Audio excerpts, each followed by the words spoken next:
ഓം പരാശക്തി നമ. ആശ്രമത്തിലെ ആദ്യകാലം അമ്മയെ സുലഭമായി കിട്ടാറുള്ള സുവർണകാലം. സാധനയിൽ വേണ്ടത്ര മുഴുവാൻ സാധിക്കാതെ ഒരു ഭക്തൻ സങ്കടത്തോടെ അമ്മയോട് വിവരം പറഞ്ഞു. അമ്മ പറഞ്ഞു, മോനെ, ലക്ഷ്യമാണ് പ്രധാനം. ആശ്രമത്തിൽ ദർശനത്തിന് വരുന്ന ചിലർക്ക് അതിരാവിലെ പോയാലേ ജോലി സ്ഥലത്തെത്താനാവൂ. അവർ ആരും വിളിക്കാതെ തന്നെ 4 മണിക്ക് ഉണർന്നു. പിന്നീട് ബസ്സിൽ കയറാനായി വഞ്ചിയിൽ കയറി അക്കരെ പോകും. പക്ഷേ ആദ്യമായി വരുന്ന ചിലരുണ്ട്. അവർക്ക് സമയമൊന്നും അറിയില്ല. അവർ ഉറങ്ങാതെ ഇരിക്കും. കാരണം ഉറങ്ങിപ്പോയാൽ തിരിച്ചു പോകാൻ താമസിച്ചാലോ ജോലിക്ക് പോകാൻ പറ്റില്ലല്ലോ എന്നോർത്ത്.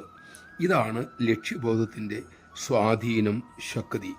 മോനെ, ഈശ്വരനെ കാണാനായി ഇത്തരം ലക്ഷ്യബോധം ഉണ്ട് എങ്കിൽ സാധനയിൽ തീർച്ചയായും മുഴുകാനാകും.